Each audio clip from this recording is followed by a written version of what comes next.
Assalamualaikum warahmatullahi wabarakatuh.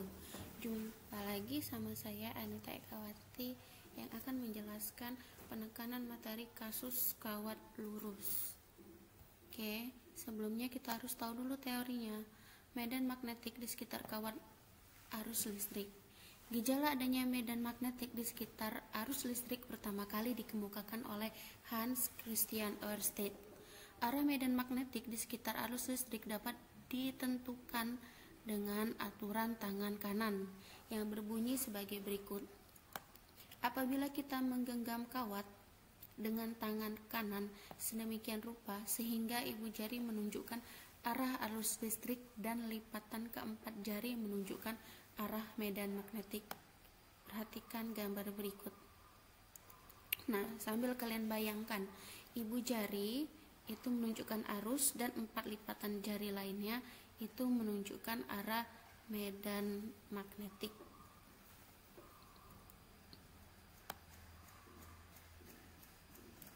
Oke, berikutnya, adapun untuk menggambar arah medan magnet pada kertas adalah sebagai berikut.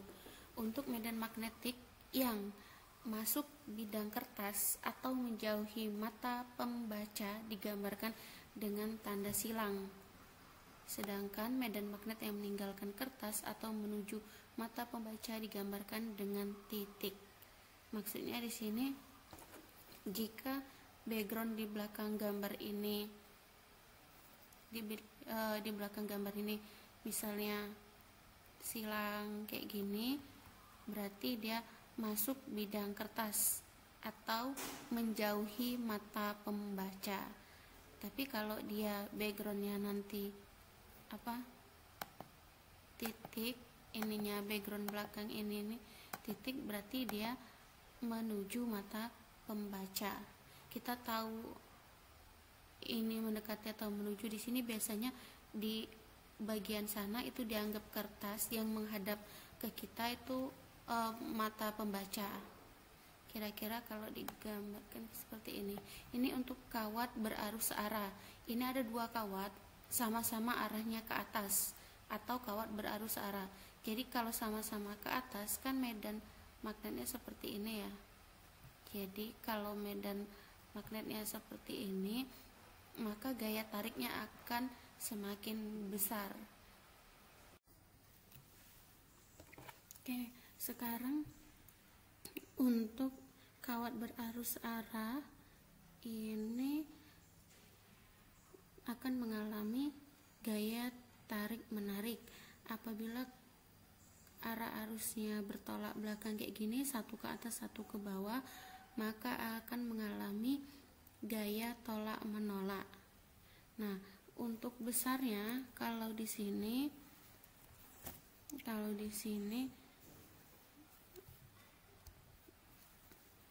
ya rumusnya itu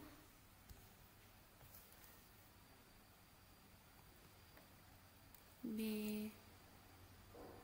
total sama dengan B1 dikurangi dengan B2, sedangkan di sini B total itu sama dengan B1 ditambah dengan B2. Untuk gaya dari ini sama, F Lorentz itu sama saja dengan F, ini saya anggap F1, ini saya anggap yang searah, ini saya anggap yang berlawanan arah. Jadi F arus arah itu sama saja dengan F arus berlawanan arah.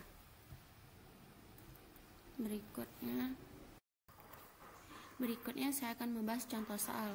Soal pertama, sebuah kawat berarus listrik E diletakkan di antara dua kutub magnet utara dan selatan seperti pada gambar. Arusnya arahnya ke atas ya. Nah, ditanya gaya Lorentz pada kawatnya berapa. Nah, perhatikan gambar ini. Kan arusnya ke atas. Ini kaidah tangan kanan yang kata saya tadi. Kalian rasakan. Nah, di sini kalau digambarkan itu seperti ini. Ini bagian telapak tangan yang putih ya. Yang di belakang ini adalah bagian telapak tangan yang warnanya lebih gelap. Jadi Kalau digambarkan I-nya ke sini berarti B-nya ke sini ya, ke arah barat. Sedangkan gaya Lorentz-nya ke arah mata pembaca kan di sini, lihat. Kalau digambarkan itu ke arah mata pembaca atau keluar bidang kertas. Kan ini kan arahnya ke hadapan layar kita. Nah, di belakang itu adalah dianggap sebagai di belakang ini dianggap sebagai. Nah, sekarang coba kalau soalnya I-nya arahnya ke bawah. Berarti tangan ini tadi kalian putar saja. Tangan ini kan tadi kelihatannya warna putih ya, di bagian warna putih nih. Sekarang kalian putar. Ibu jari putarkan ke bawah. Ibu jari putarkan ke bawah, berarti nanti akan yang tampak adalah bagian dari hitam tangan kita kan. Nah, bagian hitam tangan kita berarti nanti bagian hitamnya bagian tangan kita yang hitam akan tampak. Nanti I-nya nanti arahnya ibu jarinya akan ke arah bawah, bagian hitam tadi. Nah, B-nya akan ke arah sini ya kalau di bagian hitam tadi. Dan F-nya itu ke sana.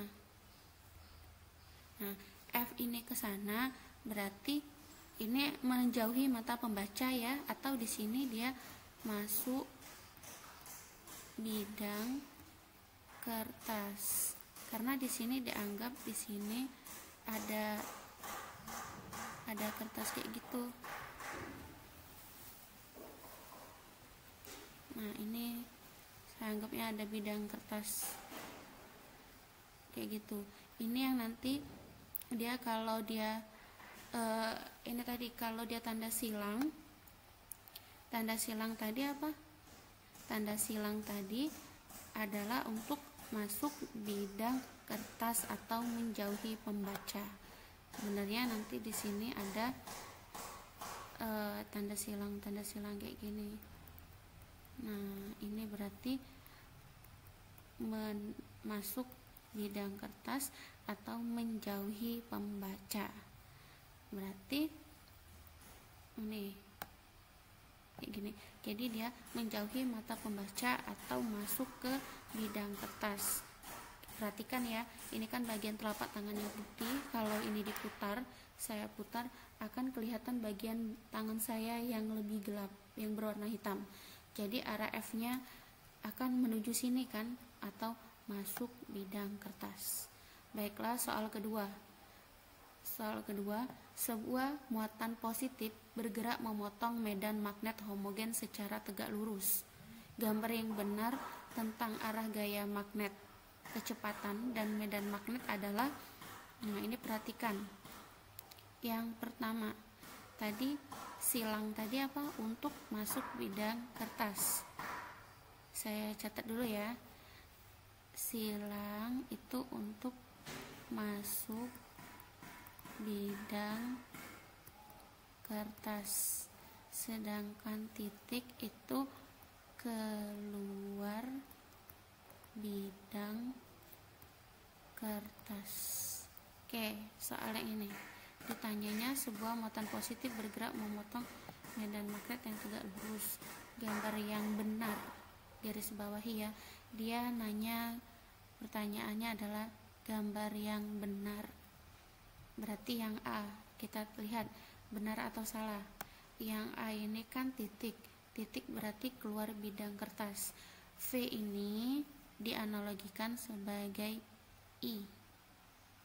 Nah, jadi V ini dianalogikan sebagai I, arus. Berarti ini arusnya ke kanan. Terus B-nya tadi kan katanya keluar bidang kertas. Berarti keluar bidang kertas berarti menuju pembaca ya. Coba lihat lagi catatannya tadi.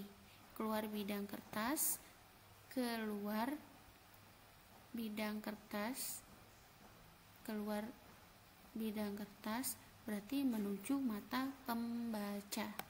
Disimbolkan dengan titik. Berarti ini sama-sama ya tangannya untuk yang soal A. Kan I-nya ke kanan, keluar I, B. B-nya menuju pembaca atau keluar bidang kertas. Berarti F-nya arahnya kemana?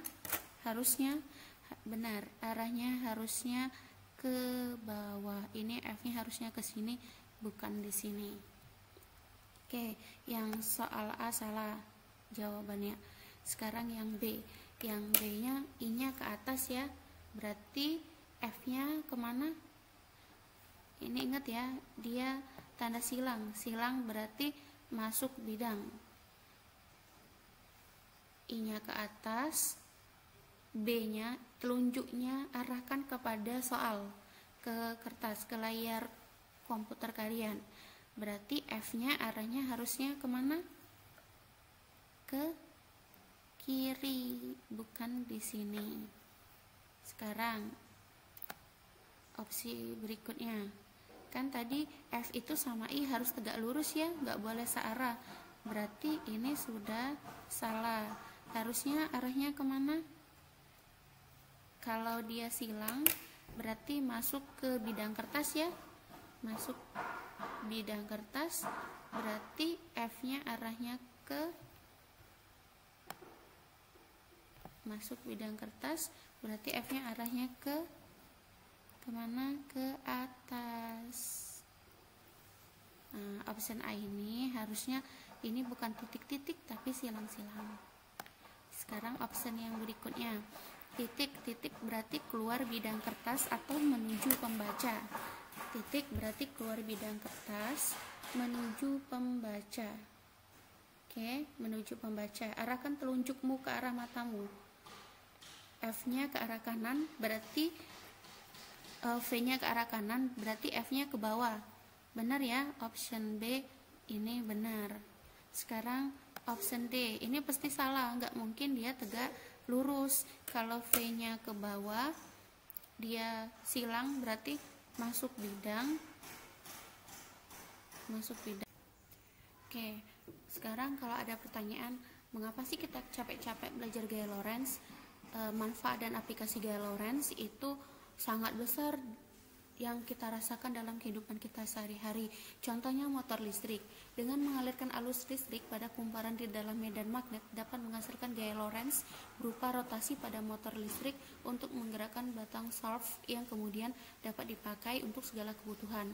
Nah, selain motor listrik, aplikasi gaya Lorentz itu ditetapkan pada railgas, linear motor, loudspeaker, generator listrik, linear alternator, dan sebagainya. Oke, mungkin itu saja penjelasan dari saya. Jika ada yang belum jelas, bisa tulis di kolom komentar.